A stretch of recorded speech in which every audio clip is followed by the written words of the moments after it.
ഓം ശ്രീകൃഷ്ണാർപ്പണമസ്തു. എല്ലാവർക്കും നമസ്കാരം. ശ്രേഷ്ഠത്തിലേക്ക് എല്ലാവർക്കും സ്വാഗതം.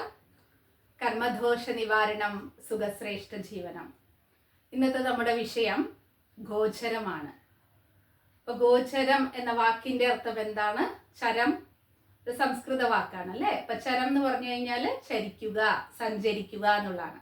അപ്പൊ ഗോചരം എന്ന് പറയുന്നത് കൊണ്ട് എന്താണ് ഉദ്ദേശിക്കുന്നത്? ഗ്രഹങ്ങളുടെ സഞ്ചാരം. അപ്പൊ എങ്ങനെയാണ് ഗ്രഹങ്ങളുടെ സഞ്ചാരം? അപ്പൊ ഗ്രഹങ്ങളുടെ സഞ്ചാരം ചന്ദ്രനെ അടിസ്ഥാനപ്പെടുത്തി നിർണയിക്കുന്നതാണ് ഗോചരം. അപ്പൊ ആ വാക്കിന്റെ അർത്ഥം എല്ലാവർക്കും മനസ്സിലായിട്ടുണ്ടാവും എന്ന് വിചാരിക്കണം. ഓക്കെ, ഇനി നമുക്ക് സബ്ജക്റ്റിലേക്ക് കിടക്കാം. അപ്പൊ ഈ ഗോചരം എന്ന് പറയുന്നത് നമ്മുടെ ഗ്രഹനില എന്ന് പറയുന്നത് എന്താണ്?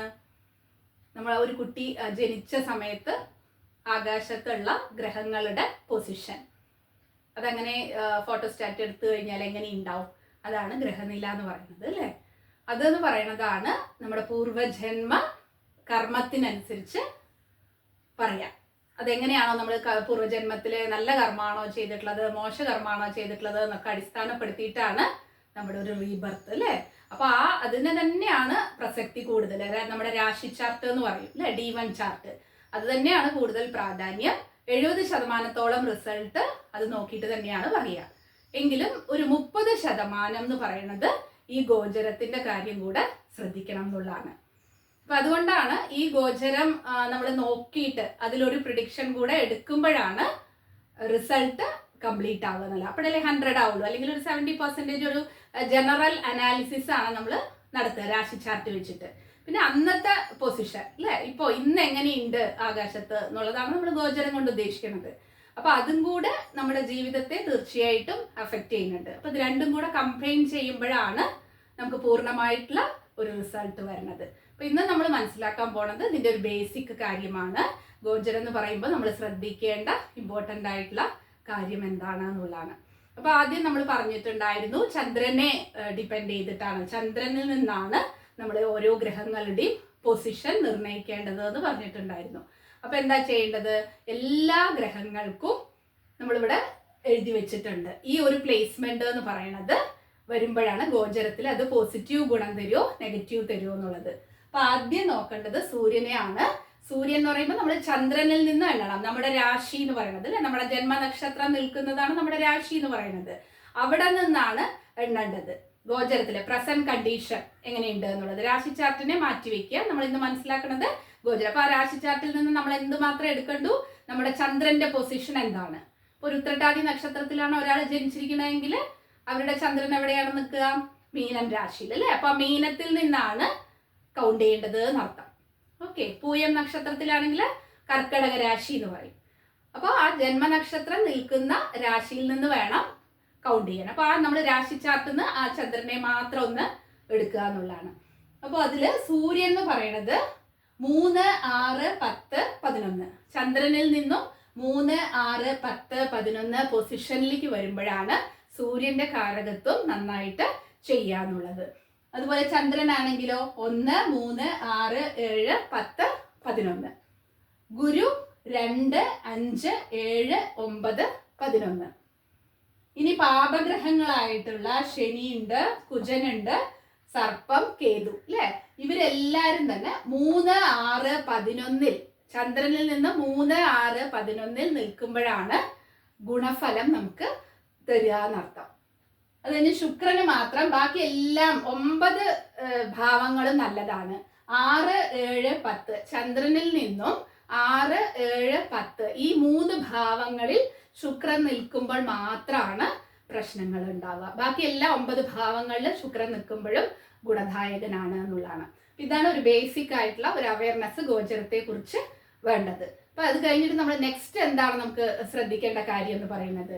ഇപ്പൊ ബുധനായിക്കോട്ടെ, ചന്ദ്രനായിക്കോട്ടെ, ചന്ദ്രൻ എന്ന് പറയുന്നത് വളരെ സ്പീഡിൽ സഞ്ചരിക്കുകയാണ് അല്ലെ. അപ്പൊ ഒരു 2 ദിവസം കഴിഞ്ഞതോടുകൂടെ അതിന്റെ മാറ്റം വന്നു കഴിഞ്ഞു.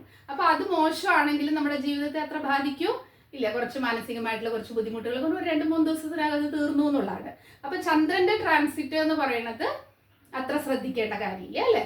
പിന്നെ ബുധനും കുജനും ഒക്കെ ആണെങ്കിൽ, കുജനാണെങ്കിലും ഒരു 1.5 മാസം, ബുധനാണെങ്കിലും ശുക്രനാണെങ്കിലും സൂര്യനാണെങ്കിലും ഓരോ മാസം വീതം മാത്രമാണ് ഒരു രാശിയിൽ സഞ്ചരിക്കുന്നത്. അപ്പൊ അതിൽ മോശമായിട്ടുള്ള ഒരു അവസ്ഥ വരികയാണെങ്കിൽ നമുക്ക് ആ ഒരു മാസം കഴിയുമ്പോൾ നമ്മൾ അതിൽ നിന്ന് മുക്തനാവാനായിട്ട് സാധിക്കും. അതുകൊണ്ടാണ് ഈ ഗ്രഹങ്ങളുടെ ഒന്നും സഞ്ചാരത്തെ, ആ ട്രാൻസിറ്റിനെ നമ്മൾ അത്ര വിലമതിക്കാത്തത് എന്നുള്ളതാണ്. പക്ഷെ ആരെയൊക്കെ നന്നായിട്ട് നോക്കണം? ശനി അല്ലേ, 2.5 വർഷമുണ്ട് ഒരു രാശിയിൽ. അതുപോലെ ഗുരു ആണെങ്കിൽ 1 വർഷം സഞ്ചരിക്കുന്നുണ്ട്. 1.5 വർഷം കൊണ്ടാണ് ഒരു രാശിയിൽ നിന്ന് അടുത്ത രാശിയിലേക്ക് രാഹു കേതുക്കൾ മാറുന്നത്. അപ്പൊ അതുകൊണ്ട് ഈ 4 ഗ്രഹങ്ങളുടെ പ്ലേസ്മെന്റ്, അവരുടെ ട്രാൻസിറ്റിനാണ് നമ്മൾ കൂടുതൽ മുഖ്യത്വം കൊടുക്കുന്നത്. അപ്പൊ അത് മാത്രമേ ശ്രദ്ധിക്കേണ്ട കാര്യമുള്ളൂ. അതുകൊണ്ട് ഈ നമുക്കൊരു 100% പ്രിഡിക്ഷൻ ജ്യോതിഷത്തിൽ വേണമെന്നുണ്ടെങ്കിൽ നമ്മൾ ട്രാൻസിറ്റ് കൂടെ നോക്കണം എന്ന് പറഞ്ഞു അല്ലേ. അപ്പൊ ഒരു 3 വർഷം കൂടുമ്പോഴൊക്കെയാണ് നമ്മളൊരു ജാതക അനാലിസിസ് ചെയ്ത് കഴിഞ്ഞാൽ ഒരു 3 വർഷത്തേക്ക് കറക്റ്റ് ആയിട്ടുള്ള ഒരു പ്രവചനം നമുക്ക് കൊടുക്കാനായിട്ട് സാധിക്കും. കാരണം മാക്സിമം എന്ന് പറയുന്നത് 2.5 വർഷമാണ് ശനി ഒരു രാശിയിൽ നിൽക്കുന്നത്. അപ്പൊ അല്ലാതെ നമുക്ക് ലൈഫ് ലോങ് പറയാന്നുള്ളത് D1 ചാർട്ട് നോക്കിക്കൊണ്ട് പറയുകയാണെങ്കിലും എന്ത് സംഭവിക്കുന്നുണ്ട്, ഒരു 8 വർഷം കഴിഞ്ഞ് കഴിഞ്ഞാൽ ഈ ഗോചരത്തിൽ വ്യത്യാസം വരുന്നുണ്ട്. അപ്പൊ അതുകൊണ്ട് ഒരുപാട് ദീർഘകാലത്തേക്ക് നോക്കി വെക്കുന്നതിൽ 100% റിസൾട്ട് ഉണ്ടാവില്ല. എന്നാൽ ഏകദേശം ഈ ജാതകം നല്ലതാണോ, യോഗ ജാതകമാണോ, സ്റ്റഡീസിൽ എങ്ങനെയാണ്, ഇങ്ങനെയുള്ള കോമൺ കാര്യങ്ങളൊക്കെ നമുക്ക് D1 ചാർട്ടിൽ നിന്ന് തന്നെ വളരെ വ്യക്തമായിട്ട് മനസ്സിലാക്കാൻ പറ്റും. പിന്നെ ഒരു ബിസിനസ് തുടങ്ങണം, അല്ലെങ്കിൽ വിദേശത്തേക്ക് പോകണം, ഇങ്ങനെയുള്ള ഒരു പുതിയ ജോലി ലഭിക്കും, ഇങ്ങനെയുള്ള കാര്യങ്ങൾക്കൊക്കെ എന്തും കൂടെ വേണം, ഈ ഗോചരത്തിനെയും കൂടെ കാൽക്കുലേറ്റ് ചെയ്തുകൊണ്ട് വേണം തീരുമാനിക്കാനായിട്ട്. അപ്പൊ ശനിയൊക്കെ 3, 6, 11 എന്നുള്ളത് നല്ല ഭാവങ്ങളാണ്. അപ്പൊ ആ ഭാവങ്ങളിൽ നിൽക്കുമ്പോൾ ശനി ഗുണം തരും. അതേസമയം ഇവിടെ ശ്രദ്ധിക്കേണ്ട ഒരു കാര്യം എന്ന് പറയുന്നത്, ഇപ്പൊ 3, 6, 11 ശനി നിന്നിട്ടുണ്ട്. പക്ഷെ നമുക്ക് ദശാപഹാരം മോശമായിട്ട് വരികയാണെങ്കിൽ 100% റിസൾട്ട് തരാനായിട്ട് സാധിക്കുമോ? ഇല്ല. അപ്പൊ അവിടെയും നമ്മൾ ശ്രദ്ധിക്കേണ്ടതാണ്. ഇപ്പോ കുറച്ച് വർഷങ്ങളായിട്ട് ഏറ്റവും കഷ്ടപ്പെടുന്ന ഒരു നക്ഷത്രം എന്ന് പറയുന്നത് ചതയം നക്ഷത്രമാണ്. അപ്പൊ ചതയം ലഗ്നമായിട്ടും ജന്മനക്ഷത്രമായിട്ട് വരുന്നവർക്ക് എന്ത് സംഭവിച്ചിട്ടുണ്ട്? ജന്മനക്ഷത്രമായിട്ട് ചതയം വന്നവർക്കൊക്കെ ഇപ്പൊ മെല്ലെ ജന്മശനി ഒന്ന് കഴിഞ്ഞിട്ടേ ഉള്ളൂ. കുംഭത്തിൽ നിന്ന് ഇപ്പൊ ശനി അങ്ങോട്ടേക്ക് മാറി, മീനത്തിലേക്ക് മാറി. അപ്പൊ ഈ ചതയ നക്ഷത്രക്കാരൊക്കെ ഒരുപാട് ഇതിൽ സഫർ ചെയ്തിട്ടുണ്ടാവും.